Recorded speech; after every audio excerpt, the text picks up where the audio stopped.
क्षेत्र में विधायक अजय कुमार लल्लू के साथ हाथ के पंजा पर वोट के लिए अपील की प्रियंका गांधी ने। क्षेत्र में अधिक से अधिक सहयोग मिल रहा है। लोगों में खुशी और उत्साह देखने को मिल रहा है। यही जीत की खुशियां लोगों में दिख रहा है। अजय कुमार लल्लू जिंदाबाद। हाथ के पंजा जिंदाबाद। द 3rd of मार्च को हाथ के पंजे पर वोट करें और विधायक अजय कुमार लल्लू को तीसरे बार सदन में भेजने का काम करें। अपनी विधानसभा के मान सम्मान के लिए, अपने प्रदेश अध्यक्ष अजय कुमार लल्लू जी के मान सम्मान के लिए। पूरा प्रदेश देख रहा है, पूरा देश देख रहा है। तमकुहीराज की जनता जनार्दन अपने नेता प्रदेश अध्यक्ष अजय कुमार लल्लू जी के मान सम्मान बचा रहे हैं कि नहीं? आप लोगों जीता कर दिखा दीजिए और सम्मान को बचा लीजिए। आप लोगों से यही उम्मीद है, कहते हुए प्रियंका गांधी ने अपनी पिता व दादी के आप बीती बताए। आइए देखते हैं यह खबर। अजय लल्लू कभी कदम पीछे नहीं हटाता।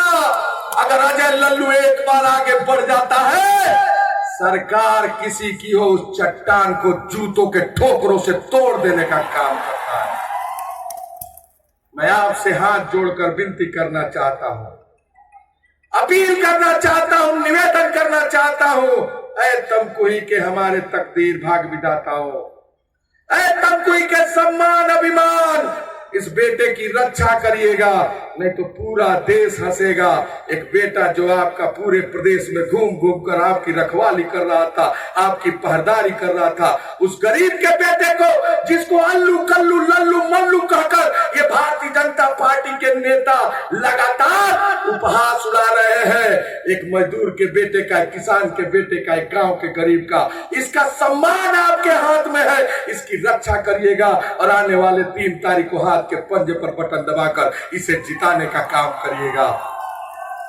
चुनाव 3 दिन है, इस लड़ाई को अपने हाथ में ले लीजिए। गांव टोले मोहल्ले हितनात रिश्तेदार सबके पास चले जाइए और एक ही बात कहिए कि लल्लू हमारा बेटा है, लल्लू हमारा भाई है, उसी को जिताना है और पंजे पर बटन दबाना है, पंजे पर बटन दबाना है, पंजे पर बटन दबाना है। बहुत बहुत धन्यवाद। जय हिंद, जय भारत। हाथ का पंजा, हाथ का पंजा, हाथ का पंजा। बहुत बहुत धन्यवाद। बहुत चाहिए, अजय लल्लू जी को जिताएंगे, अजय लल्लू जी को जिताएंगे, अजय लल्लू जी को जिताएंगे। धन्यवाद। पेट भरेगा तुम्हारा। महंगाई हो रही है, बेरोजगारी चरम पे है, किसान कमा नहीं पा रहा है, पेट खाली है सबके। बताओ इनको, याद दिलाओ कि क्यों इनको आपने सरकार दी, क्यों लाए आप इनको सरकार में, क्यों दी सत्ता इनको? याद दिलाओ कि ये सत्ता तुम्हारी है, आपकी है बहनों, आपकी है भाइयों, नौजवानों, आपकी है ये सत्ता, किसी नेता की नहीं है। याद दिलाओ इन नेताओं को, बदल दो यहाँ की राजनीति।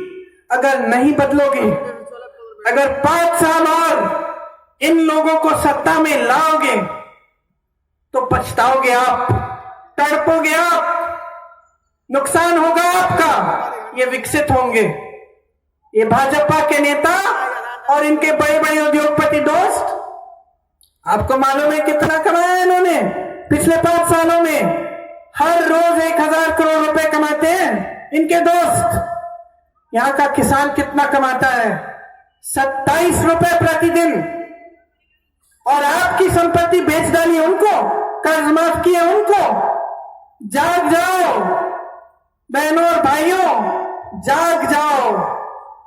पहचानो नेताओं को, ऐसे नेता को पहचानो, उन नेताओं को पहचानो जो इस देश के लिए शहीद हुए, जिनको आज ये लोग आतंकवादी कहते हैं, मेरे परिवार पे उंगली उठाते हैं, कहते हैं कि हम आतंकवाद से जुड़े हैं।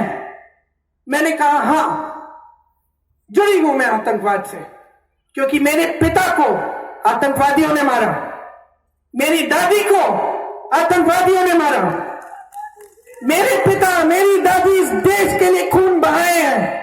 और ये लोग जो आपकी सारी संपत्ति बेच रहे हैं, जो बड़े बड़े उद्योगपतियों के लिए सरकार चला रहे हैं, आज उन पर उंगली उठा रहे हैं, आज उन पर उंगली उठा रहे हैं। परिवारवाद की बात करते हैं। कौन सा परिवारवाद? सारे नेता के पुत्र तो ये ले गए अपनी पार्टी में, तो कौन से परिवारवाद से परहेज था इनको? सिर्फ मेरे परिवार से, क्योंकि मेरा परिवार इनके सामने कभी नहीं झुकेगा।